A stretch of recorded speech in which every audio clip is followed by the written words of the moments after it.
আউযুবিল্লাহি মিনাশ শাইতানির রাজিম। বিসমিল্লাহির রহমানির রহিম।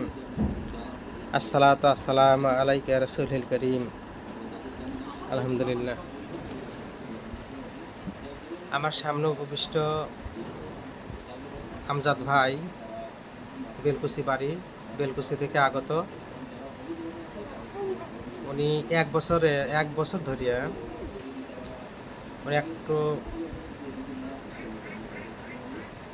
হাত, কোন হাতটা বেশি? বাম হাত বেশি। বাম হাতের ঘাড় থেকে হাতের তালু পর্যন্ত ব্যথা, এবং এখন বর্তমানে বাম সাইডেও ডাইন সাইডেও ধীরে ধীরে চলে আসছে, বেশি ব্যথা করে। ব্যথা করা শুরু করছে। বাম সাইডে আর ব্যথা নেই। এক বছর আমার এই ভাই এক বছর ধরে এই যে নার্ভের, আমরা তো সাধারণত যাকে বলি একটা রোগের সমস্যা, ডাক্তার ওনাকে অপারেশন করার জন্য বলছিল, তাই বলছে না? বলছিল, পরে আবার কয় না, যদি না ভালো হয়। যদি ভালো না হয়, মানে ডাক্তার ওনাকে প্রাথমিক অবস্থায় বলছিল যে অপারেশন করা দরকার, পরে অপারেশন ডাক্তার করলে নিজে পারে আত্মীয়ের মধ্যে তো পরে ডেলিভারি আর করে না। করানোর দরকার নেই। আসলে এই অপারেশনগুলো কিন্তু সিরিয়াস। অনেক রোগী ভালো হয়, অনেক রোগী আবার ভালো হয় না, ওরা পঙ্গু হয়ে যায়। যার কারণে আমরা সাধারণত হোমিও ডাক্তার আমরা এদেরকে মানা করি যে না, এসব বিষয়ের উপরে আপনারা অপারেশন না করানোই ভালো। তো আপনার কোন জায়গার সমস্যা বিষয়ে বলেন তো?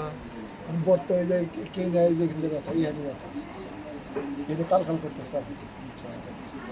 আর কোথায় ব্যথা বেশি করে? এই যে ইয়াতেই বেশি হয়, ইয়াতে ব্যথা নেই। বাত তো এরকম হয়েছে, বা হাত আপনার ঝিনঝিন করে, আর আর করে না। অবশ ভাব, ঝিনঝিন করা, সব কিছু ইয়ে হয়ে গেছে যে এই হাতে তো যে আঙ্গুল সোজা হয় না, বুঝছেন? হ্যাঁ। এই আঙ্গুল বাম সোজা- হাতটা আগে বেশি ছিল না? জি, আপনার ছিল তো হ্যাঁ আগে ছিল। ঝিনঝিন, হ্যাঁ, ঝিনঝিন অবশ, ব্যথা করতো। লাইগা আসা, হ্যাঁ। জিলিক পাড়া, হ্যাঁ, এটা সাধারণত ঘাড়ের থেকে শুরু হয়েছে, ছিল। তাই না?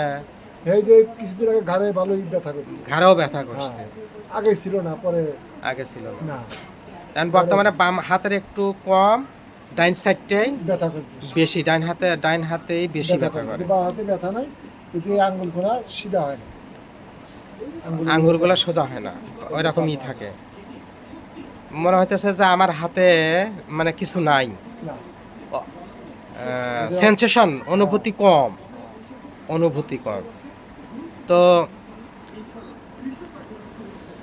আমার এই ভাইয়ের জন্য আমি কেস টেকিং করেছি। কেস টেকিংয়ে যে তথ্যগুলো আমি পেয়েছিলাম সেগুলা হলো, আমার এই রোগী শীত কাতর, ঘাম বেশি, পিপাসা কম, আর পেশাব পায়খানার ভিতরে পেয়েছিলাম। উনি আমাকে নিজে বলছিলেন যে আমার পেশাব ধরে রাখতে পারি না, পায়খানা অনেক সময় ধরে রাখতে পারি না, পেশাব পায়খানা আমি ধরে রাখতে পারি না। তার ভিতরে আমি পেয়েছিলাম ওনার ওয়াইফদের কাছে জানার পরে সেটা যে উনি দয়া মায়া একটু বেশি, সাদা সিধে মানুষ। আমার এই মানুষটা সাদা সিধে মানুষ, দয়া মায়া বেশি, প্রচণ্ড দয়া মায়া। মানুষের দুঃখ কষ্ট সহ্য হয় না, মানুষের দুঃখ কষ্ট দেখলে পারে উনি থাকতে পারে না।